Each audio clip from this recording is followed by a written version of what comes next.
네, 할렐루야, 반갑습니다. 네, 2022년 7월 24일 성령 강림절 일곱 번째 주일입니다. 예레미야 24장입니다. 이스라엘의 하나님 여호와께서 이와 같이 말씀하시니라.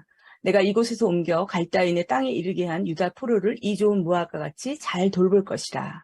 내가 그들을 돌아보아 좋게 하며 다시 이 땅으로 인도하여 세우고 헐지 아니하며 심고 뽑지 아니하겠고 내가 여호와인 줄 아는 마음을 그들에게 주어서 그들이 전심으로 내게 돌아오게 하리니 그들은 내 백성이 되겠고 나는 그들의 하나님이 되리라.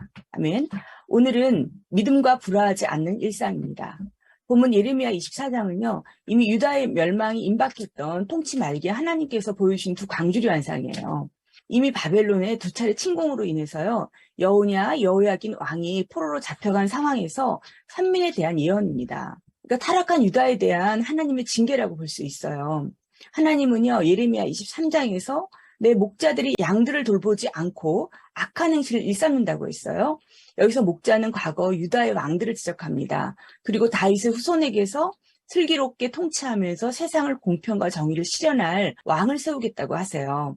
포로기한 때 공동체를 이끌었던 스룹바벨 그리고 에스라, 느헤미야의 모습에서 찾아볼 수 있습니다. 그렇지만 궁극적으로는 우리가 참 목자님이신 예수 그리스도를 우리가 생각해 볼 수 있습니다. 예레미야를 읽어보면 이제 우리가 섬뜩섬뜩해요. 예언자들에게 말하는데 그들이 하는 일이 다 악하고 힘쓰는 일이 옳지 못하다고 지적하십니다. 이미 왕정시대 때부터 아모스 2장 6절에 보면 흰 한 켤레 값을 받고 가난한 사람을 판다 하고 있어요. 그러니까 지금 시대 한번 생각해 보세요. 뉴스만 쓱 들어도 우리가 은을 받고 의인을 파는 세대라는 것을 알 수 있습니다. 죄는 연결고리가 있어요. 하나님께서 말씀하실 때 의인은 없나니 하나도 없다고 이미 선언하신 그 말씀처럼요. 우리 사람들이 믿는 사람들이 모여도요. 그 안에서 예수님의 제자들이 했던 것처럼 결국은 깊이 들어가 보면요.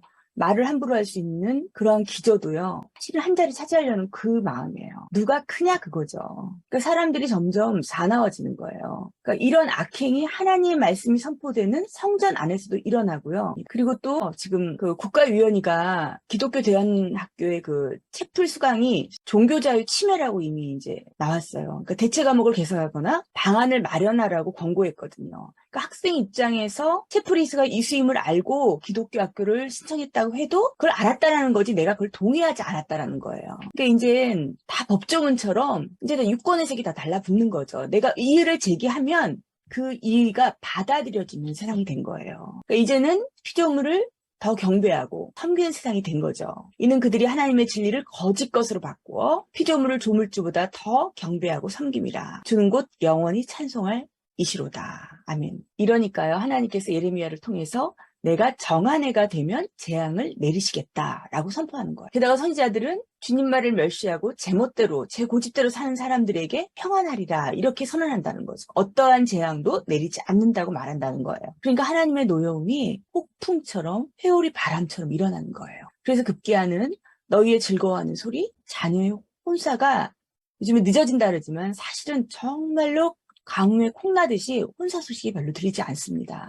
신랑과 신부의 소리가 끊어지게 한다는 것을 무려 그 예레미야에서 3번이나 하나님께서 말씀하세요. 거기에 보태서 선지자들도 하나님이 보내지 않았는데도 달리면서 예언을 한대요. 하나님이 보여주시는 꿈, 하나님이 주시는 말씀 있지만 여기에도 알곡과 쭉정이가 있다는 거죠. 이 세상에서는 아직 주님의 심판이 일어나기 전에는요. 이게 같이 섞이는 거예요. 그리고 마지막 날에 그 심판들이 다 드러나는 거죠. 우리도 생활에서 다 나와요. 믿음은 일상에서부터 다 드러나요. 그러니까 일상은 인내거든요. 바로 오늘 하루예요. 하루 한눈 팔면 금방 마음이 날아가는 거예요. 그러니까 일상에서 믿음을 지킨다는 것은요. 이 사람을 대하는 태도라던가 말씨. 근데 제일 중요한 건 이 마음의 기저예요. 우리의 마음이 하나님과 향하지 않으면요. 여지없이 우리는 죄인임을 드러내는 거예요. 그러니까 그대로 미끄러지는 거죠. 여호와여 나의 발이 미끄러진다고 할 때 주의 인자하심이 나를 붙드셨사오니. 아멘. 한눈은요. 순교처럼 대단한 걸 요구하는 게 아니에요. 제멋대로 혀 놀리는 거예요. 그러면 하나님께서 대적하시겠대요. 제가 이렇게 봤어요. 왜 사람들이 이렇게 말을 함부로 하고도 살 수 있나.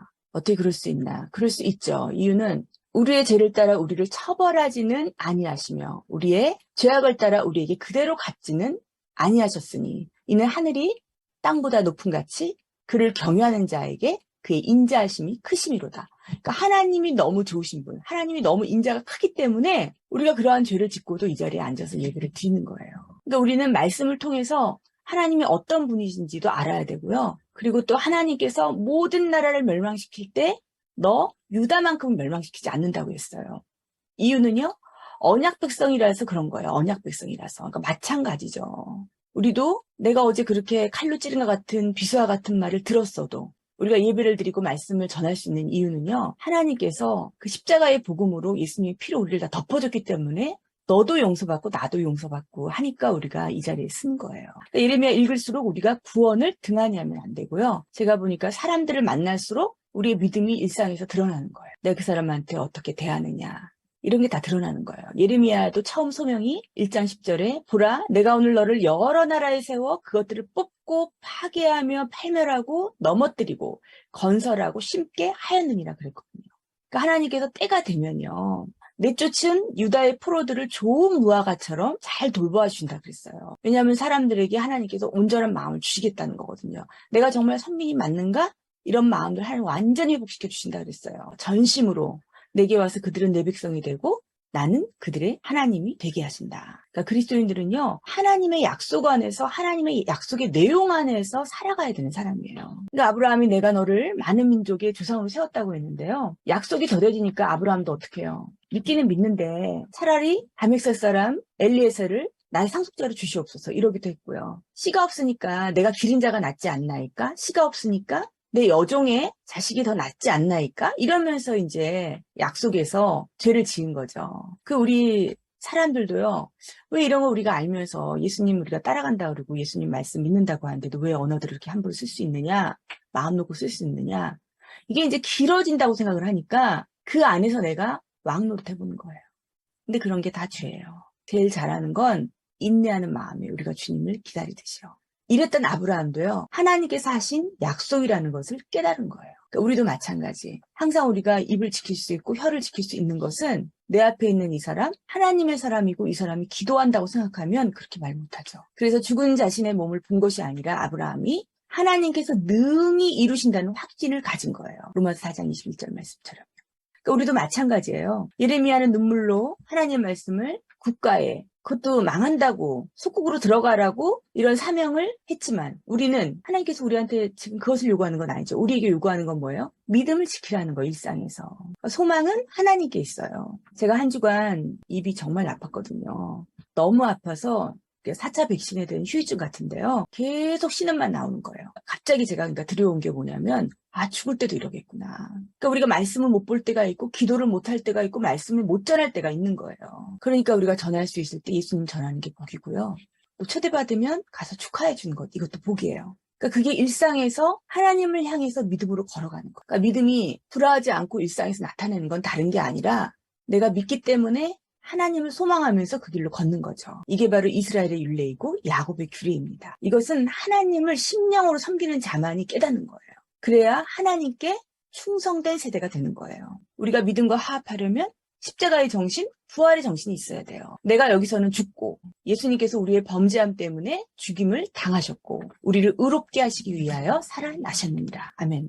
그래서 우리가 생명을 소유할 수 있는 거예요. 하나님은 지금도 동일하게 좋은 무화과처럼 우리를 돌보아 주시겠다고 약속하십니다. 주님을 잘 알아볼 수 있도록 그런 마음을 성령께서 부어주신다는 거예요. 일상에서 우리가 믿음과 불화하지 않으려면 일상 하루를 보내려면요. 성령 충만하셔야 됩니다. 한 주간도 성령께서 주시는 십자가의 부활의 정신으로 하나님 백성의 삶을 일상에서 잘 살아내시기를 주님의 이름으로 축원해 드립니다.